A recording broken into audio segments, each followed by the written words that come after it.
Isang mapagpalang araw po sa inyong lahat. Ako po si Brian DC Mendoza at ito po ang aking daily devotion ngayong araw, September 9, 2024. Ngayong araw po ay may panibago po tayong pag-uusapan, panibagong series na tatalakayin para sa buong linggong ito. At ang series po natin ngayon ay about po sa 7 principles to achieve our God-given goals. And specifically for today, we are going to define your God-given goals. Ano nga ba ang ibinigay sa atin na purpose ng Diyos? Now, ang ating talata po ay magmumula sa Ephesians chapter 2 verse 10. Sabi po rito, "For we are His workmanship, created in Christ Jesus for good works, which God prepared beforehand, that we should walk in them."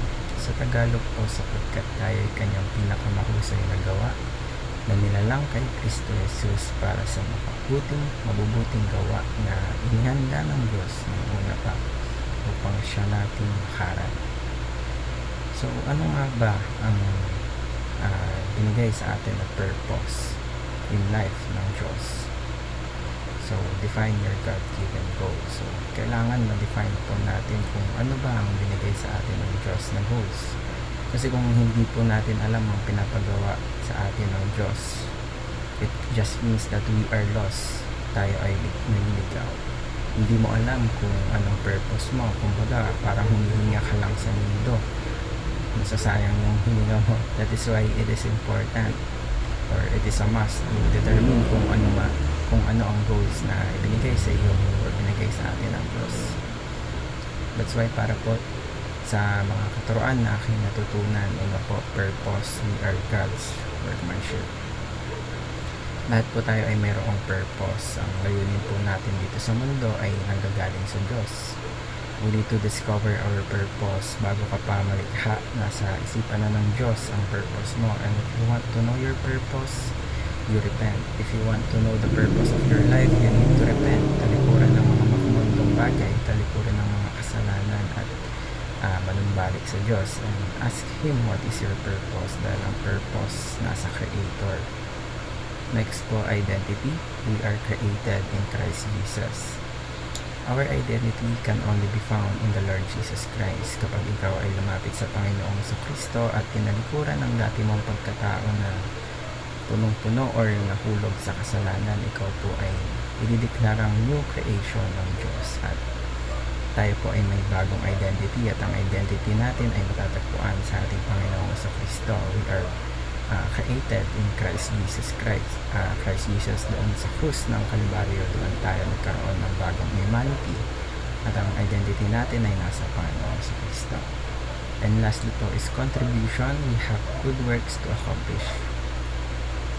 Meron po tayong purpose na nagmumula sa Diyos, and at the same time meron din po tayong contribution mo sa kaharian ng Diyos. It is just not good works na, pag sinabing good works, mga magagandang ginagawa dito sa mundo.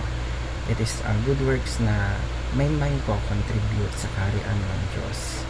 We have good works to accomplish mission na makakontribute para sa kaharian ng Diyos.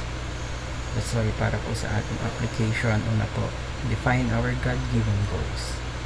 Napakahalaga po na malaman natin ang purpose natin sa mundo, dahil kapag hindi po natin alam ang goals natin, again, we are lost. Tayo ay naliligaw. We need to discover our purpose and not create our purpose, dahil again, ang goals po natin or purpose po natin ay meron na kahit hindi pa tayo nag-exist dito sa mundo. Bago pa lang po tayo ilikha ng Diyos, ay naisip na ng Diyos ang purpose natin, and we just have to discover it. Next po, define who we are in Christ.